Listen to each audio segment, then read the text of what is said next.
You wrote a book a couple of years ago that has your message on winning. What is this message about? That winning is good, that only winning companies can give back. Winning employees create great lives for themselves, fulfill themselves and their families or their friends. Winning is just good. There was a time around the turn of the century with the scandals in America and everything that winning had turned bad.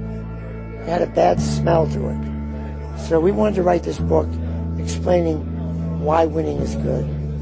Well, I have a philosophy of really built on 4 pillars. You define a mission. Where are you going to go?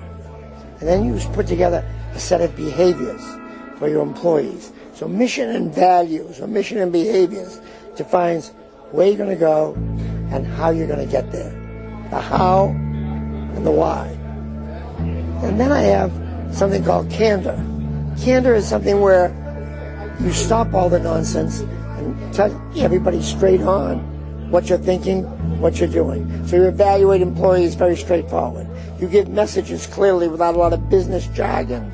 You get the organization moving faster through candor. It's an organization that has to get used to it because there's no namby-pamby with words. You give them the message. From candor comes differentiation. Differentiation is both hard and soft. For the hard, you differentiate your businesses and your products. Put money in this, take a look at this, but don't waste money on this. Get out of this, invest in this.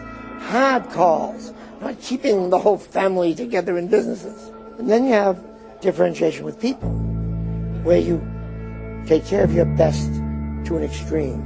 You reward them. You give them great jobs. You pay them. And so you reward them in the soul as well as the wallet. You have a group in the middle, the 70%, any number you pick, but a middle group. A group that you want to show what they can do to get to the top. You train them. They're critically important to you.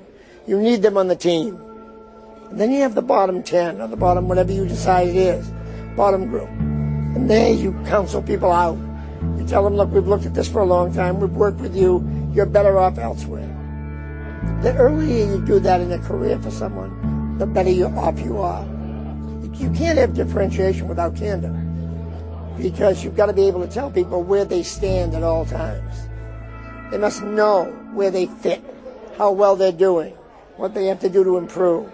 So candor comes first, then comes different. You don't have a candid culture.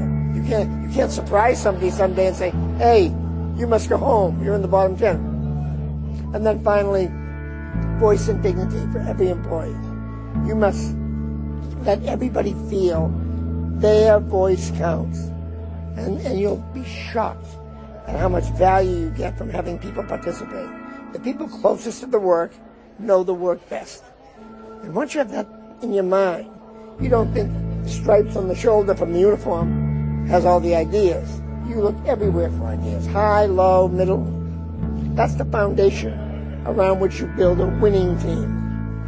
What when you have a manager, an executive that has the results but doesn't have the behavior or the values?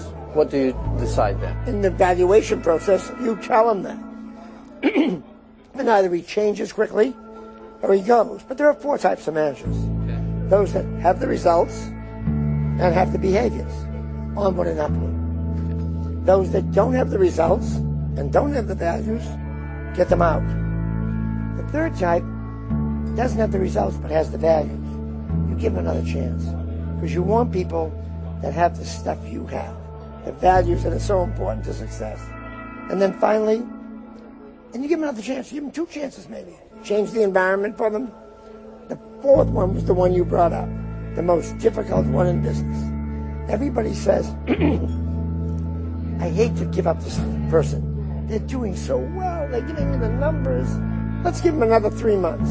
Meanwhile, you're giving speeches about values, behaviors. Your employees are saying, wait a minute. He's saying that, but he's got this jerk who has none of the behaviors or values we want. So we can't have him. You tell the organization clearly and completely, this is why We had to let them go because they didn't have the values. You explain it to the organization. Now you say he had great results, was a good person, had integrity, but didn't want to play by the rules of this game, the winning rules of this company. You once said you would hang people on the public square. Under which circumstances? If somebody has an integrity violation, you can't sneak them out the side door. You must have a teaching moment with them. You must say to the organization, this is bad behavior. We can't keep you with that. What did mentors teach you? Did mentors help you? Not a mentor, Okay. many mentors. Okay. But one of the problems companies have is these mentoring programs. Yes. You get stuck with one person. They might be a jerk, right? And you get tarnished by them. But you know, when you're a young person in business, or even at my age, I'm always learning from somebody. There's somebody doing something that intrigues you, that you pick up on. Last night I had dinner with a futurist, Ray Kurzweil. Yes. Fantastic discussion of longevity. Popularity is needed. Yes, right. And so there's always a moment. I'm going to follow up with lunch with him in Boston in 2 weeks. We have a date. So it's always, gee, somebody spots you. Yeah. And when you're a young person in business, don't take, for example, I've got some things to offer. But not everything will work that works for me, because I'm me. There might be something you see that I do you like, and then somebody else. Somebody sees you, they might copy some of your things, but not everything. No offense. But none of us do they want to copy everything. They want to pick up kernels.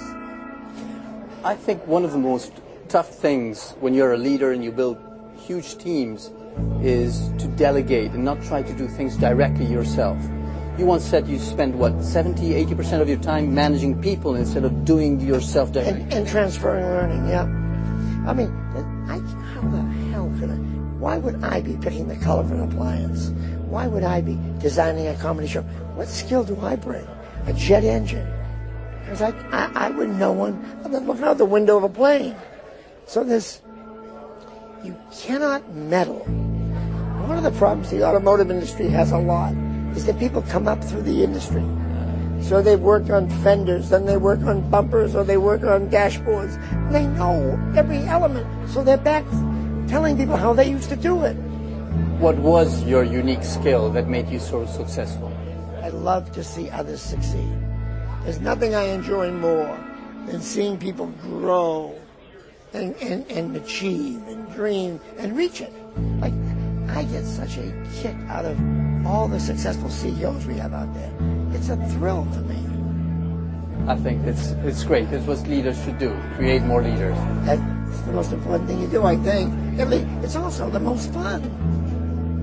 Well, thank you very much, Jack, for being with us. We'll have another opportunity to continue talking. And it's always great talking to you. Thank you.